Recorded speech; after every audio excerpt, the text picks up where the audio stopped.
no dia que eu li Love Bombing, eu falei, eu sofri isso minha vida inteira, eu Love Bombing, sou eu. Love Bombing é um, sei lá, aparece um cara e você é tudo na vida dele, ele vai morrer sem você, aí ele desaparece. Ou seja, ele te bomba de amor, né? Então tem esses fenômenos, e americano é muito bom para criar, né, esses nomes. E de repente vira... Agora, eu e minhas amigas, apesar da idade, né, não somos jovenzinhas, mas... E mesmo os termos de feminismo, né, quando veio essa onda feminista, essa que a gente vive hoje em dia, já vem há um tempo, que aí a gente aprendeu mansplaining, deu nome para um monte de coisa que acontecia com a gente e a gente não sabia. E daí, na hora que dá nome, 1 milhão de mulheres, eu passei por isso. Então, o nome também, ele ajuda, ele dá contorno. A realidade e interfere, muitas vezes, no conflito real. Né? Então, é como se os nossos sintomas não fossem só assim como sintomas orgânicos, que são desvios, disfunções, tinha que estar fazendo assim, agora então faz assado.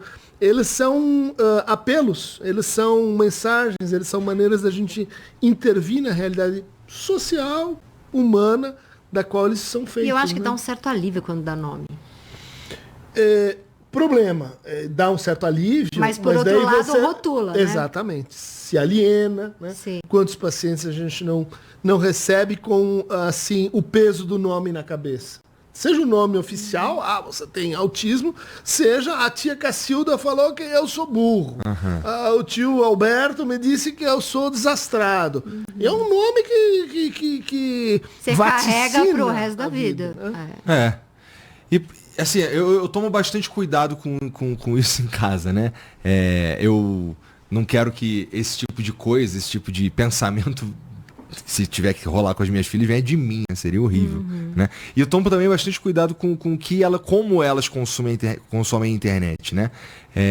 Tanto a minha esposa, a gente tem lá o controle do tempo que elas usam e tem também um controle ali meio... A gente assiste bastante coisa junto. Sim, é o melhor, isso é o mais importante, né? A gente assiste bastante coisa junto porque... até porque eu sinto que eu chamo de derrete cérebro, que é aquele conteúdo que não tem nada. Acabou, isso não aconteceu, não mudou nada, sabe? Não aprendeu nada, você não teve nem que considerar nada, sabe? E a gente faz a dosagem lá, que eu não tô dizendo que isso não tem que existir. Eu acho que as pessoas têm que Às vezes tem que dar uma relaxadinha, tem que dar uma relaxada mesmo. Mas o ponto é que, vamos assistir uma parada que conta uma história, sabe? Pra gente ter pelo menos algum tipo de exercício. Não, e a gente vê a diferença, a criança fica a semana inteira falando, faz conexões com a vida dela, né? Então, assim, a gente assiste bastante coisa junto, então eu sei em um bom nível ali o que está sendo consumido, né?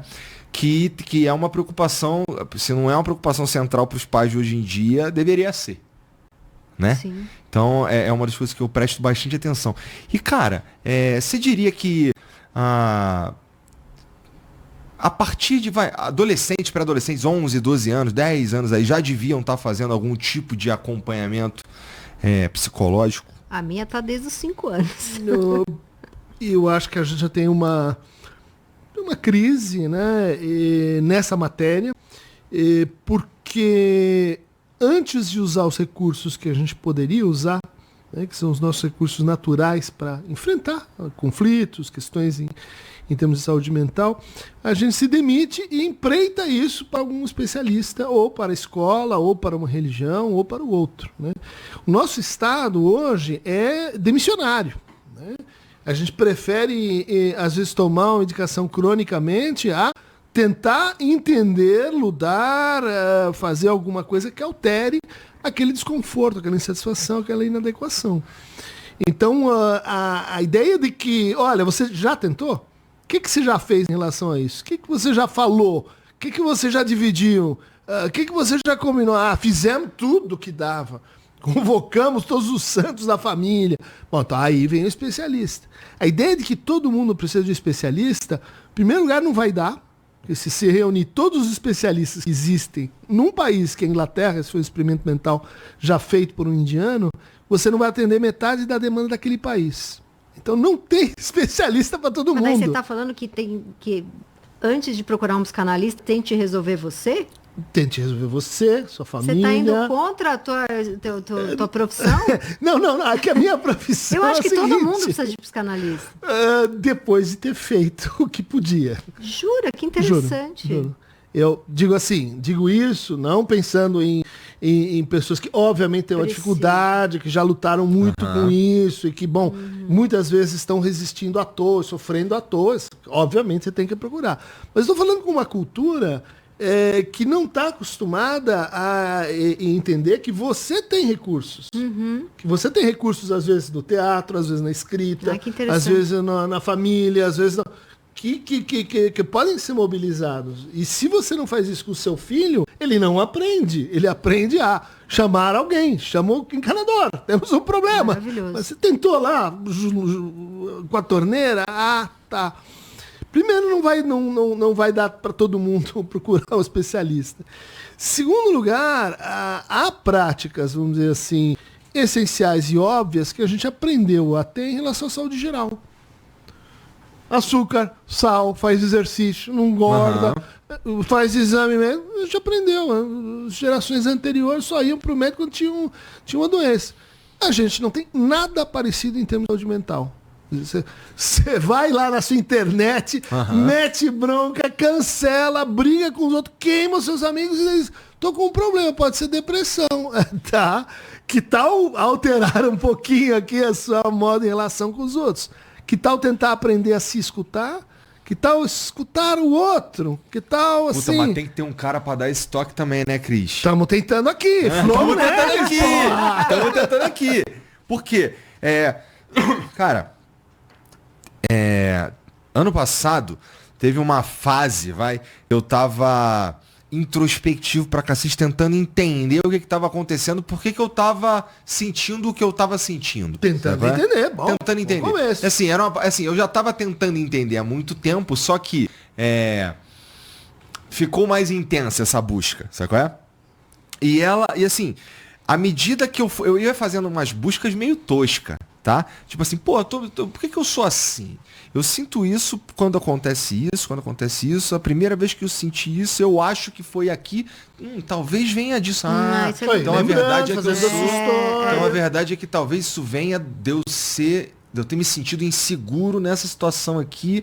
Talvez seja por isso que eu acho assim. Então... E aí eu entrei numa aspira assim, de ficar tentando entender qual era por quê que eu agia como agia, muito eu pensava melhor do que já correr para um remédio. Né? Então, mas eu não sei, esse que é o ponto, tá ligado? Eu não sei se porque será que eu chego às melhores conclusões? O analista, muito boa pergunta. O analista só vai te ajudar a fazer melhor o que você já está fazendo. Porque isso aí já é a gente que faz na terapia mesmo. Né? Essa resposta, será que sim, será que não? Como é que vai dar? O analista vai chegar e dizer, não, esse sim, esse não. Você vai continuar a conversa e os efeitos disso vão te dizer por aqui ou por lá. O sonho que você vai ter, a lembrança que vê aqui, o toque da vida, a realidade que diz, você vai concluindo a partir disso, né?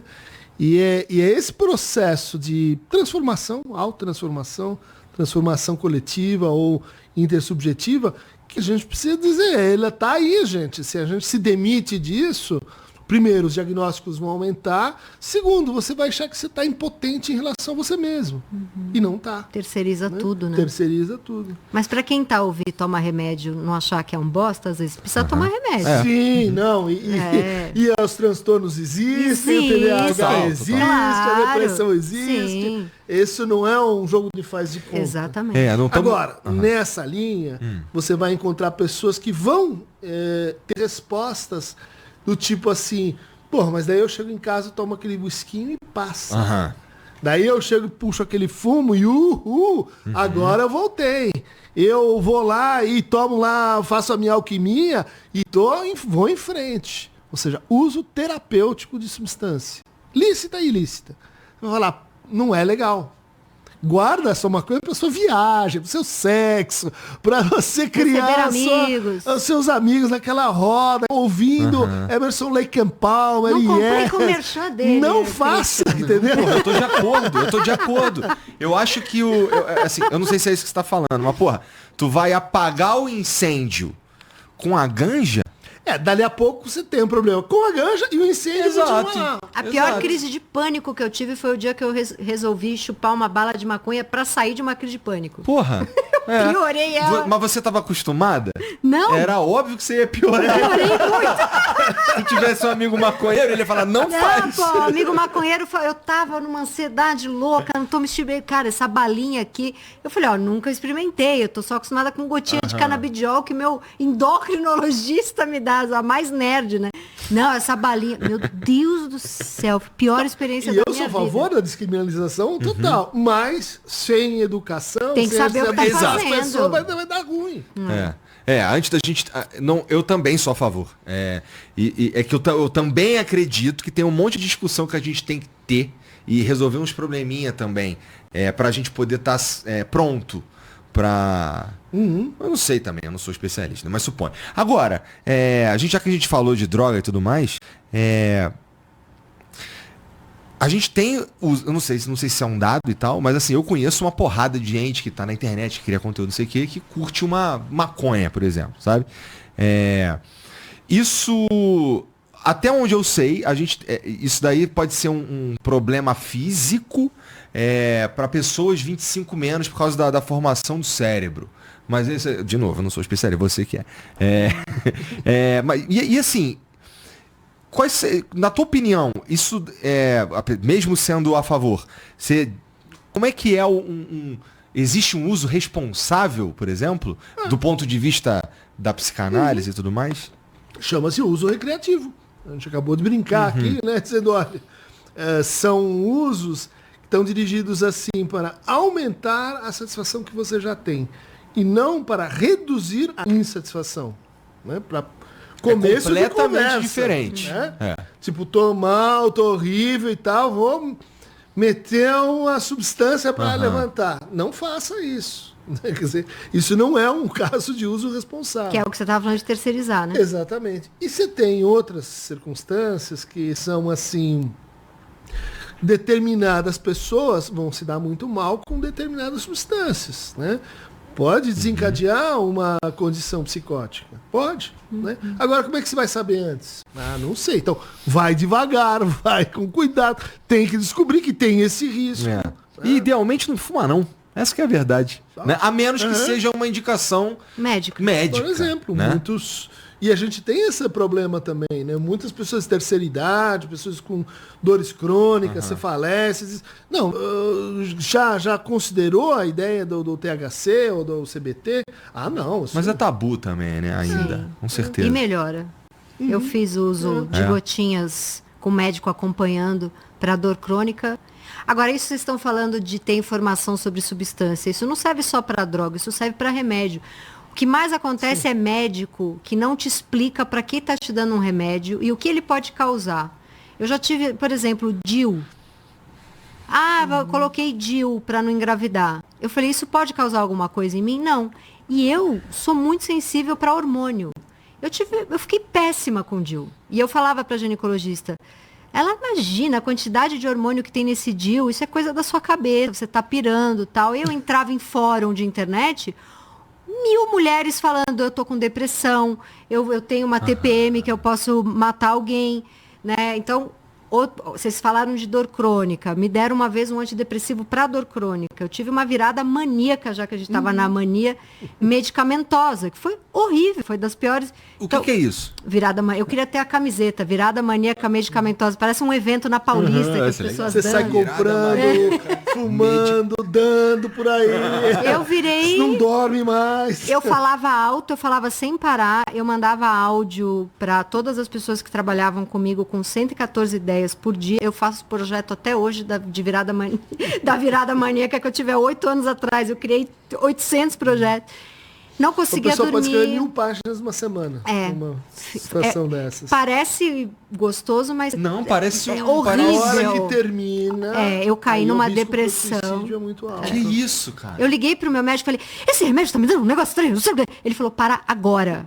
Até minha voz ele falou, e ninguém explica.